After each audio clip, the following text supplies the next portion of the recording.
Ponto de Vista na TV. Um programa da Associação dos Adesguianos de Uberlândia. Olá, começa agora Ponto de Vista na TV, um programa da Associação dos Adesguianos de Uberlândia, aqui na sua TV Cidadania Canal 7, também no telavid.com e no www.adesg.com.br. Quase não sei o www, né? Eduardo Luiz da Mata Gonçalves aqui à minha esquerda, presidente da Associação dos Adesguianos de Uberlândia. Olá, Luiz. Olá, boa noite a todos. E eu gostaria de trazer um esclarecimento que a Associação dos Adesguianos de Uberlândia, a gente tem sido questionado a respeito da associação, Gregor. Eu quero esclarecer o seguinte: a Associação dos Adesguianos de Uberlândia, ela não está ainda constituída juridicamente. Mas já está de fato e de dever.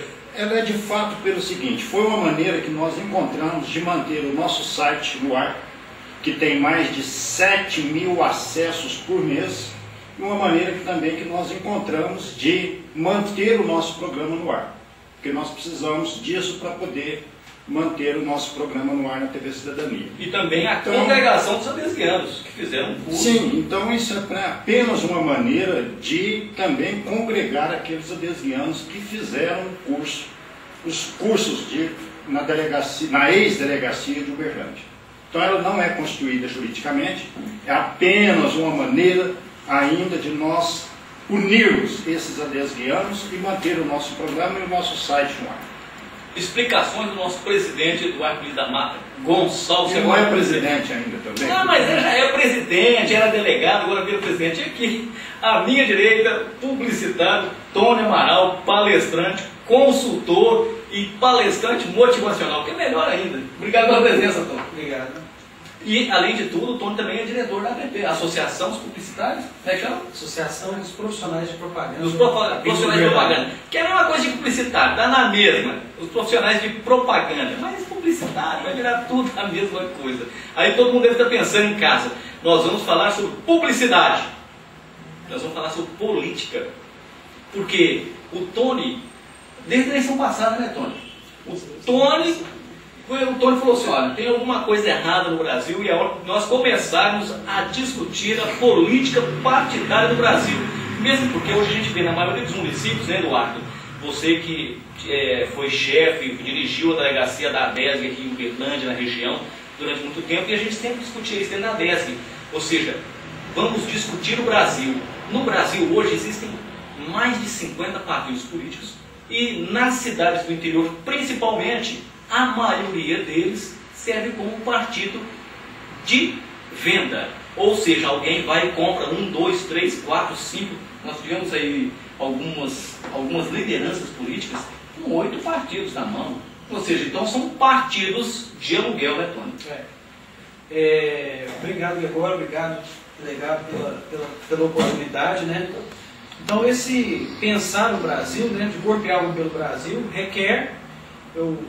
Como eu falei, repito, que a minha primeira fala na ADESG foi que tem duas falas importantes na ADESG, dois momentos marcantes.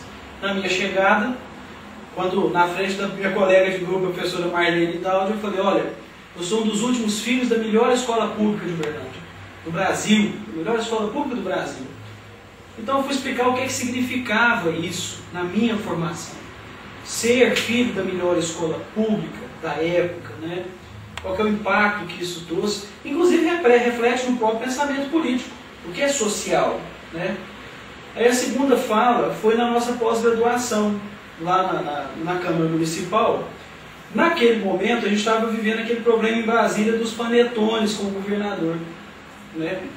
E ali, inclusive dentro da Câmara Municipal, de posse da palavra, eu fui muito claro quando eu me posicionei e falei: olha, Brasília é aqui. Brasília, então, as pessoas, o que eu quis dizer com isso? Que o movimento político, ele se faz no município. Enquanto tiver... então, e esse movimento político, nós vamos discutir, vou falar um pouco mais a respeito, mas só por um preâmbulo, né? Então, qual é o problema? O modelo político do Brasil é um modelo falido. E aí, você não tem... A única condição, o único caminho é o município. São dois caminhos, o município e a governança. Mas aí nós temos um paradoxo, né? Nós pensamos no município, tudo bem, tudo acontece nos municípios. Tudo bem, nós temos três esferas, que é a estadual, a federal e a municipal.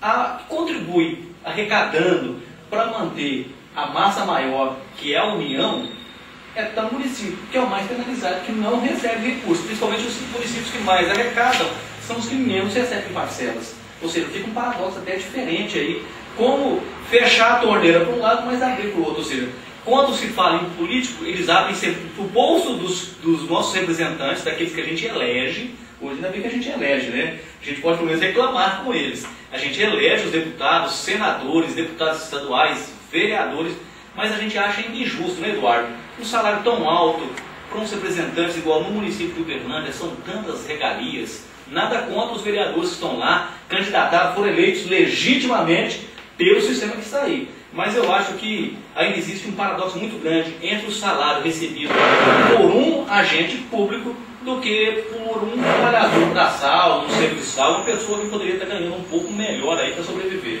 Não só o trabalhador braçal, agora, inclusive hoje eu vim agora à tarde de uma reunião do pessoal servidor efetivo da Prefeitura Municipal de nível superior. Nós estamos hoje com um salário base de R$ 1.800. Se aposentar então é com esse salário que você vai... É com esse salário que nós vamos aposentar. Veja só onde que nós chegamos. Inclusive nós fizemos um comparativo, quando o salário mínimo era de R$ 100, em 1995, o salário base de um servidor de nível superior na Prefeitura Municipal de Uberlândia era de R$ 780. O que corresponde a mais de 7 salários mínimos. 7,8% mais ou menos aí do que hoje nós estamos com um salário de quase R$ 700 e o servidor ganhando em torno de R$ 1.500. Ou seja, não houve uma recomposição salarial. Um pouquinho. Alguns fatores, acho que a gente tem que ter uma visão de causa, um olhar de causa e efeito sobre isso aí, até porque a nossa proposta aqui é essa. Confúcio falava, né? Não adianta reclamar da escuridão, acende a luz. Então, a nossa visão é de ação, de termos... Primeiro que esse país não tem políticas e estratégias. Um país que não tem estratégia, ele vive refém de partidos políticos. Quem manda no Brasil há mais de 20 anos, desde a transição do governo militar, é um partido. E a gente sabe muito bem disso. Os partidos estão mandando no Brasil esse tempo todo. O partido da noiva, né? Ele vai mudando de marido e vai perpetuando. Esse modelo, agora, como você mesmo falou, nessa relação município, Estado e União, federação, né? A história se faz, não é da noite para o dia que a gente vai resolver isso. Como o nosso gargalo logístico, como o nosso gargalo de saúde, como o nosso gargalo de educação. Ou seja, exige, nós estamos falando aí de décadas. Não vai ser. Mas se você não começar efetivamente no ponto primário, você não cura esse organismo, né? Como a gente tem visto, se você for ver hoje o movimento das boas práticas, da reciclagem, o uso adequado da energia, todo esse pensar, vamos falar aí da sustentabilidade, né? Tudo isso que está sendo repensado agora e está fazendo a gente mudar, pelo menos repensar a nossa maneira de agir, a política não está sendo diferente. Então, há 15 anos atrás, se falasse para você que o fumante não ia ter o espaço que tinha nas organizações e todo o sistema, era inimaginável. Hoje, o celular, a tecnologia, enfim, a mudança ela ocorre sim, ela é cíclica. Então vamos falar dessa questão assim, do que está por trás dessa proposta de mudança. Tem realmente a ver, eu acredito que esse movimento que está sendo feito, independente de partido. Então esse leilão desses partidos políticos, eu presenciei aqui em Uberlândia mesmo, um partido político que foi assim, eu fiz minha inscrição pelo partido, pelo site do partido, em dezembro da eleição passada, da eleição atrasada, e aí ninguém falou nada comigo, eu achei aquilo estranho e tal, eu fui no diretório estadual, e ninguém falava comigo, eu falei, o que está acontecendo lá em Belo Horizonte? Ah, não, porque o partido aí de Uberlândia, que tem uma disputa entre Araguari e Uberlândia para ver quem assume e tal. Em síntese, para resumir a história, que demorou de 6 a 8 meses. Aí eu fui contactado pelo possível futuro presidente do partido, que vem de um outro partido que não tem a menor história, que partido é ideologia. Partido é ideologia. Pelo menos se pensa dessa maneira, que você entra num partido porque você se alinha ao pensamento, às bases diretrizes daquele partido. Então, quando eu me vi, e aí me convidaram, me chamou para conversar na empresa dele, falei, gente, mas o que é isso? Está tudo fora, tudo errado.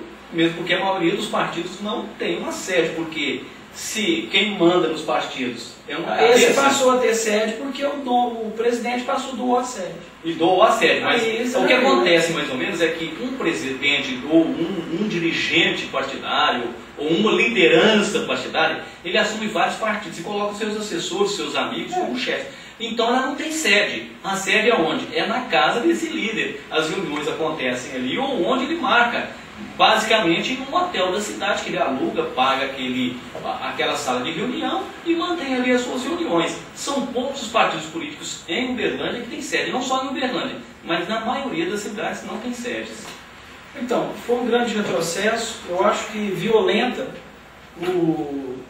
e a gente está falando, como você explicou também, essa questão do não desmerecendo os vereadores que estão eleitos, que estão lá ocupando. Mas a democracia tem um problema, a gente vai ver isso ao longo da história. O problema é quando a maioria está errada. O fato de ser uma democracia não significa que vai dar certo. Na eleição, na gestão passada, que é aqui em Uberlândia, o presidente da Câmara Municipal, ele fica 2 anos e pode candidatar a uma reeleição, como já aconteceu várias vezes, ou passar para um outro grupo político. Há 2 anos atrás, nós tivemos um fato inusitado. Um dos vereadores que era um partido independente, ele queria estar na mesa diretora, porque tem 20% a mais no salário dele como vereador, ele ganha 1 ou 2 assessores a mais, ocupando a mesa, ocupando lugar na mesa diretora. Ele queria ser, e ele fez um acordo para estar ali na mesa, mas o presidente local do partido não queria que ele fosse apoiar outro candidato. Ele falou, mas eu estou na mesa, eu tenho que votar na minha chapa, onde eu estou na mesa, eu tenho que votar em mim. Não, aí trouxeram o secretário estadual do partido ameaçando expulsar o vereador do partido e ele perderia o mandato se ele não votasse no candidato em que o presidente local já tinha feito um acordo. E ele não aceitou, ele foi para a disputa, ganhou e conseguiu, através da União, ele conseguiu através da Justiça, tirar aquele presidente que estava insistindo para ele votar numa chapa contrária a dele. Ou seja, o vereador, o próprio representante do povo não tem voz dentro dos próprios partidos.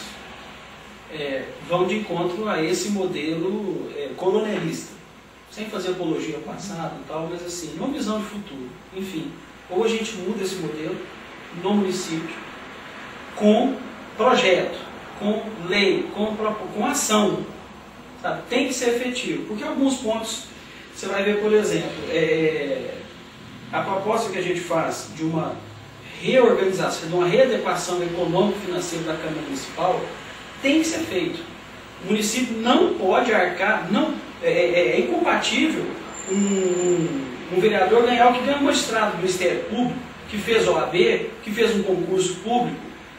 É incompatível ganhar com outras profissões que requerem um sacrifício muito maior, um estudo muito maior. Por que nós estamos tendo um problema legal que nós estamos tendo? Porque o vereador desconhece de lei. Como é que nós vamos pôr para legislar uma pessoa que não conhece de lei, que não conhece de direito, que não conhece de gestão pública? Mas temos que lembrar que os 27 vereadores hoje de Uberlândia, eles têm dentro do seu gabinete um assessor jurídico, que é quem faz as leis, porque o vereador, na realidade... Então, quantas assessorias jurídicas nós temos lá dentro? 27, advogados. Então, o que acontece? O cargo de vereador ficou muito caro. Por quê? Porque para suplantar as competências necessárias para o exercício da função, é necessário um staff que custa os olhos da cara. Então, peraí, o princípio então o negócio é o seguinte, não precisa inventar a roda não.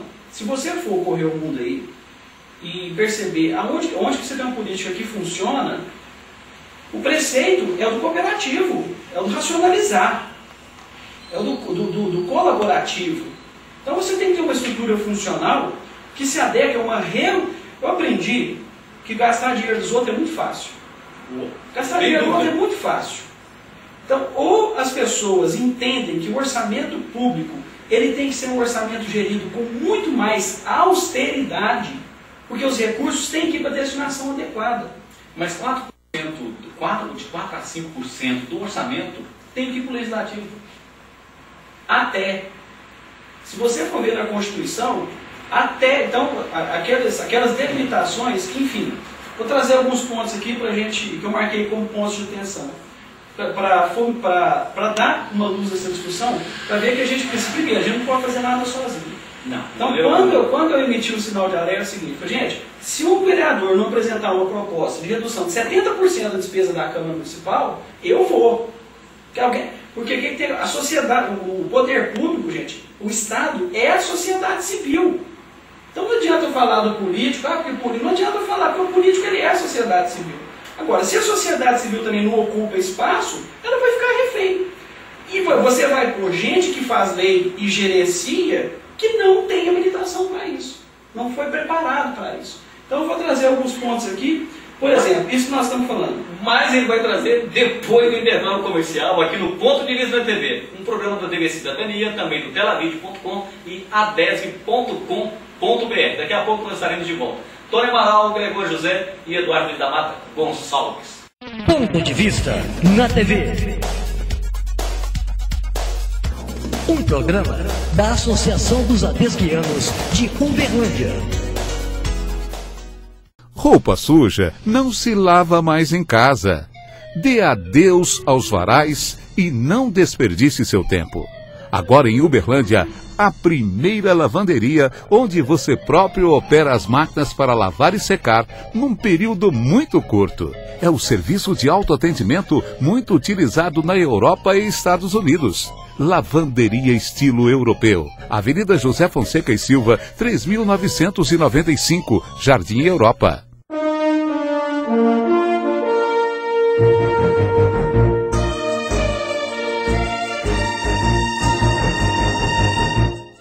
Ponto de Vista na TV.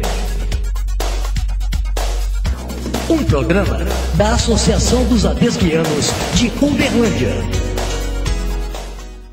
Estamos de volta com o Ponto de Vista na TV, um programa da Associação dos Adesguianos de Uberlândia, aqui na TV Cidadania, também no adesv.com.br ou telavid.com.br, com Eduardo Luiz da Mata Gonçalves, que é o presidente da Associação dos Adesguianos de Uberlândia, e também com Tony Amaral. Tony, você falava de alguns pontos que você achava interessante levar aos nossos telespectadores. Correto. Então a gente vai ver assim algumas ações que são efetivas para poder mudar a situação. Então, a primeira coisa, se você for ver, por exemplo, se você pegar as entidades de classe, entidades representativas, o presidente ele não recebe. Ele não é remunerado por isso. Das instituições. Das instituições. Aí o que acontece? Essas instituições... Alguns, né? Porque tem os sindicatos aí que eles pagam muito bem. Além do salário do município, eles ainda têm o regional, o estadual e o nacional. Ou seja, no final das contas dá em torno de quase 20 mil reais, dependendo do sindicato. Pois é. Ou seja, enquanto esse tipo de cargo for objeto de negócio, objeto de vantagem financeira, nós mudamos esse sistema. Então aí você tem um contraponto, né? Então qual que é a política? Então, por exemplo, se você for perguntar ao presidente do sindicato rural se ele não recebe, o presidente da FIENC não recebe, a maioria dos presidentes das entidades não recebe. Então o que ele ganha? Não, ele está lá para colaborar, para servir, para atuar. Você ganha alguma coisa? Não ganha. Você está dedicando o seu tempo, você está ali para fazer funcionar o organismo em prol do coletivo. Isso é servir. Então, enquanto esse tipo de cargo estiver disponível para negócio e for objeto de negócio, nós mudamos isso. Então aí entra outro ponto que é a vinculação, por exemplo, esse cargo ele está vinculado a alguns percentuais da Assembleia Legislativa. Você vem batendo com o Estado que vem batendo com a União. Então o vereador, com a cidade de tantos a tantos mil habitantes, a remuneração do vereador é de X% do deputado estadual. De até X%. Aí os caras que vão, eles usam no teto. Gente, peraí, não é por aí. Então é isso. É usar de simplicidade. Então, peraí, vai pro piso. Vamos abaixar isso. Por quê? Porque é injusto. A sociedade não aguenta mais. O custo Brasil, então vamos falar de mercado. Isso é custo Brasil. Ah, porque o custo Brasil é caro, é caro. Então, o que vocês estão fazendo? Enquanto a máquina pública continuar custando o que custa, se você não rever, não tratar, vou dar um exemplo muito pragmático em cima disso, de gestão eficaz no setor público, chama Johann Gerdau. Johann Gerdau, quando chamaram ele para presidir a Santa Casa lá no Sul, Santa Casa estava falida, endividada e não tinha como receber paciente. O que ele fez? Gestão como se deve fazer, com austeridade, com governança e com eficácia. Vai lá ver o que é o modelo da Santa Casa hoje para o mundo inteiro. Vai ver a situação dela hoje. Governança, gestão pública, é com qualidade. Pergunta se a verba dele é maior. Não é. É ao mesmo tempo. Agora, na mão de quem sabe, meu amigo, vai funcionar. Então você tem esse atrelamento a essa escala estadual com esses índices, tem que reduzir. Né? Então se você não consegue enxugar o custo Brasil se a máquina pública continuar inchada. E nós estamos num nível de saturação da máquina pública insuportável. E tem mais um ministério chegando aí. Tem mais um. Então vamos lá. O alto custo, você falou bem dessa questão do aparato jurídico que cada vereador tem que ter. Não pode ser assim, gente. Não pode ser tão caro. Quer dizer, então a Câmara tem que ter uma estrutura jurídica que dê suporte ao governo. Ah, mas é interesse. O que é que emperra isso? Interesse partidário. Mas que interesse partidário pode estar acima do interesse da sociedade? Nenhum. Não pode. Nós vamos ver, por exemplo, impacto financeiro dos benefícios em cima do servidor público. Eu quero ver o servidor público, o vereador, que entra com o filho dele na escola pública, que vai no hospital público. Não, ele não vai. Ele não pega ônibus. Ele não vai. Por quê? Então, quer dizer, volta a falar aquele ponto de origem. Quando eu falo que eu fui um dos últimos filhos da melhor escola pública, é que o Estado funcionava, ele servia bem, ele tinha uma funcionalidade, ele tinha eficácia, que hoje não tem. Por quê? Porque ele lapidou. Então, enquanto você não voltar a retomar o foco na qualidade da gestão pública, o Brasil não vai para frente. Mas, Tony, antigamente nós tínhamos aí as escolas estaduais com a função de formar profissionais técnicos, mas aí alguns dirigentes partidários que já tinham perdido o mandato, já não eram mais representantes do povo, começaram a criar suas escolas particulares técnicas. E aí tu podia mais concorrer, ter um governo concorrente, que era gratuito, tinha qualidade, tinha mais. O que ele fez? Ele começou a contratar os bons profissionais e com isso o que aconteceu? Não tinha como fazer mais no município, aí o Estado foi fechando essas escolas. E o que acontece? Não se forma mais técnico como precisa. Hoje o Brasil carece de técnico. Porque tem muita gente formada que não sabe como fazer, como gerir o trabalho. Falta de estratégia, falta de público. Em 2006 eu estava com um presidente de um banco indiano na África do Sul que vive só de empréstimos e de financiamentos de projetos em países em desenvolvimento. Então ele foi me falar sobre competição. Aí foi falar sobre competição. Não competição. Competição, que é cooperar para competir. Sabe o que ele me explicou? Ele falou assim, olha, se você for no site da Índia, isso em 2006, ele falou, se você for no site da Índia e ver o planejamento estratégico da Índia para os próximos 50 anos, você vai ver que o pilar do nosso planejamento estratégico é competição. Porque competição é todo mundo brigando pela fatia do mesmo bolo, brigando entre si. Competição é colaborar para competir e aumentar o tamanho do bolo. Quer dizer, eles vão. Por que a China e a Índia estão ocupando? Porque eles têm planejamento, porque eles têm gestão, porque eles têm controle. E eles vão brigar, nós não temos. Mas tem que pensar, no Brasil também tem, né, Eduardo? Por exemplo, eles tiraram a malha ferroviária, colocaram asfalto de ponta a ponta e hoje precisa fazer malha ferroviária para escoar a produção. A estratégia deles era essa. Ou seja, na Europa, na China e outros países aí, eles fazem uma estrada paralela à ferrovia, que é para não perder a ferrovia, mas para ter o norte de onde passar as máquinas. Pelo menos por ali pode passar as máquinas, no Brasil não. Passa asfalto onde tem trilho e daqui a 50 anos nós temos que construir trilhos porque temos que escoar a produção. Vou te dar um exemplo prático disso. No dia 23 de novembro de 2007, eu fiz parte do grupo que apresentou para o ministro Nelson Jobim projeto para uma plataforma logística multimodal na região. A nossa visão era que a solução multimodal da região para transformar isso daqui chama-se Nova Ponte. Por quê? Porque Nova Ponte está entre Uberlândia e Uberaba, se você for ver lá de cima, e Nova Ponte tem um aeroporto de carga pronto, porque a CEMIG construiu uma usina com o aeroporto, e deu o aeroporto para Nova Ponte. E Nova Ponte tem 15 anos que está tentando, a pista de carga, ela é tão grande quanto a daqui. E está lá, vazia. E nós fomos apresentando um projeto de viabilidade que com 10% do excedente de Viracopos lá de Campinas, nós dávamos viabilidade comercial, ou seja, unir Uberlândia, Uberaba, Patos, unir toda essa região logisticamente, porque Uberlândia é uma cidade de turismo de negócio, jogar nesse aeroporto aqui e achar que só o aeroporto resolve, vai andar ali, vai lá no Porto Seco, tenta chegar lá no Porto Seco, ou seja, a cidade já está estruturada e estrangulada. Por que a melhor plataforma do Brasil é em Anápolis, e não é em Brasília, não é em Goiânia? Por causa disso, por causa de estratégia. Está próximo. Você potencializa cidades polo com uma plataforma logística que vai dar o quê? Tecnologia, educação, transporte e conexão multiviária. Ou seja, passei 3 dias lá em Brasília, o material foi entregue para o ministro Nelson Jobim. Aí o que acontece? A única forma de você unir as cidades em torno... Olha o modelo de Anápolis, gente. Olha o que era Anápolis há 15 anos antes da plataforma e olha o que é hoje. Ou seja, todo... Estou falando bobagem, não. Agora, você quer pensar o desenvolvimento de Uberlândia com o futuro? Você tem que pensar de fora para dentro.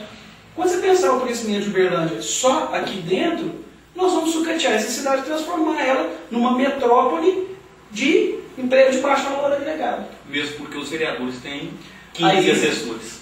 E aí nós vamos entender. Então, alguns pontos, né? Tem que ser obrigatório o curso, então vamos falar de educação. Vereador tem que ter, ou tem que fazer durante o mandato, curso de gestão pública e ciências políticas.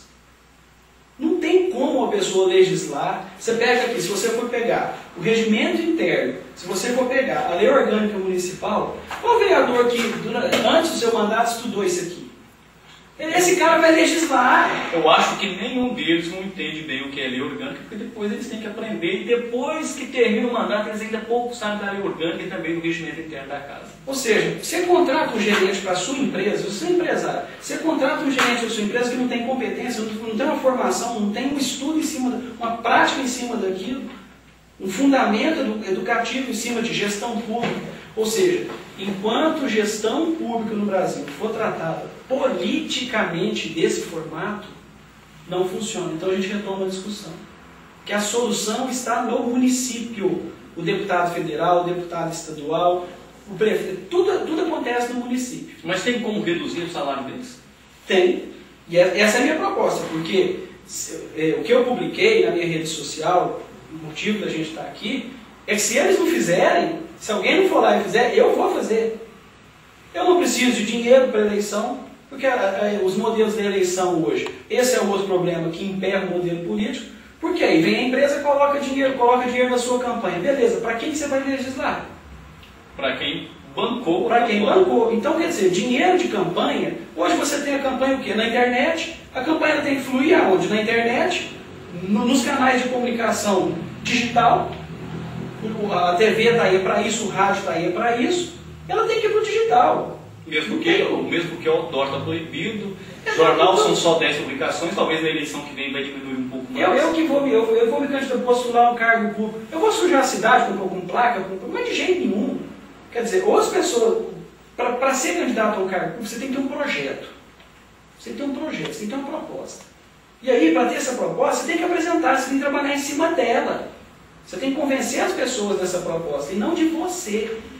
Né? Então, o nosso desafio, você me perguntou, dá para reduzir? O que eu fiz foi isso. É aquilo que nós estamos falando. Se o cidadão, não adianta o cidadão, o que eu costumo falar é que todo mundo quer ver Deus, mas ninguém quer morrer, né? Claro. Ninguém quer sacrifício. Agora reclamar, todo mundo quer.